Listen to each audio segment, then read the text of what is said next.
Today I will explain the job characteristic model which is introduced by Hackman and Oldman into the job analysis and management community in 1974.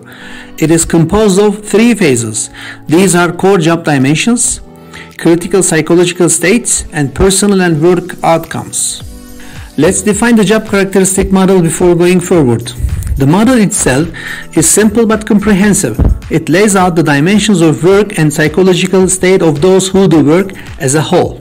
When you review the model itself without going into detail, you may name core job dimensions phase as input, critical psychological state phase as process, work outcomes phase as output. As you recall, there are 5 dimensions in the input phase, core job dimensions phase. The first dimension is skill variety. It is the degree to which a job requires a variety of different activities in carrying out the work, which involve the use of a number of different skills and talents of the employee. The second one is task identity. It is the degree to which the job requires completion of a whole and identifiable piece of work. For instance, doing a job from beginning to end with a visible outcome. The third one is task. It is a degree to which the job has a substantial impact on the lives or work of other people, whether in the immediate organization or in the external environment. The fourth one is autonomy.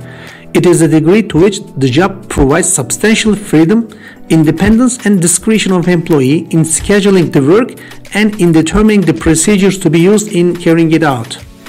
The last and fifth one is feedback from the job itself. How are we going to get the feedback?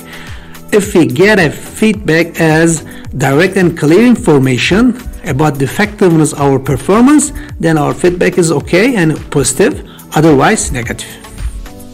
As you go higher in each dimension, as the number of skill varieties required for the job itself, or as the degree of responsibility covers the whole job itself, or the degree of your knowing that the job you perform directly contributes to the goals and objectives of the organization, or the level of being independent in decision making and implementation increases, the employee's pleasure and satisfaction increases, otherwise unfortunately decreases. Let's go over the process phase, the critical psychological state phase. In this phase, there are 3 dimensions which are all related to the input and output phase.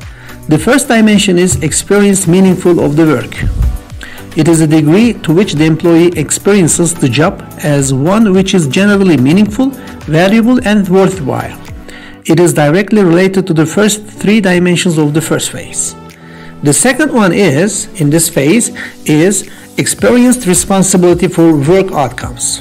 It is a degree to which the employee feels personally accountable and responsible for the results of the work he or she does. It is directly related to the autonomy dimensions of the first phase. The last and third one is knowledge of the actual results of the work activities. It is a degree to which the employee knows and understands on a continuous basis how effectively he or she is performing the job. It is directly related to the feedback dimension of the first phase. The first 2 phases of job characteristic model provide measures of a number of personal effective reactions or feelings a person obtains from performing the job. These are grouped as personal and work output. There are 3 types of output in the model. The first output is general satisfaction. It is an overall measure of the degree to which the employee is satisfied, happy with that job. The second output is about internal work motivation. It is a degree to which the employee is self-motivated to perform effectively on the job. For example, the employee experiences positive internal feelings when working effectively on the job and negative internal feelings when doing poorly. The third output is about specific satisfactions, a number of short scales which provide separate measures of satisfaction with job security, pay and other compensation, peers and co-workers, supervision and opportunities for personal growth and development on the job. As you see, there is a direct relationship between core job dimensions and personal job satisfaction.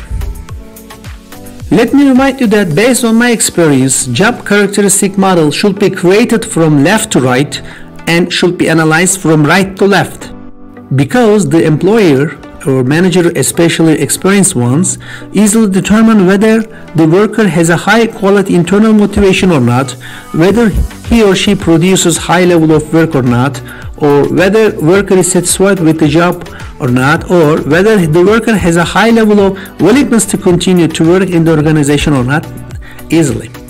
If the manager notices any problem in the organization, it is his or her responsibility whether the problem originates from the job itself or from the person working at that job. After this decision is made, manager will determine which dimension to go over to solve it. Thank you very much for your watching my video, and please subscribe to my channel if you like it.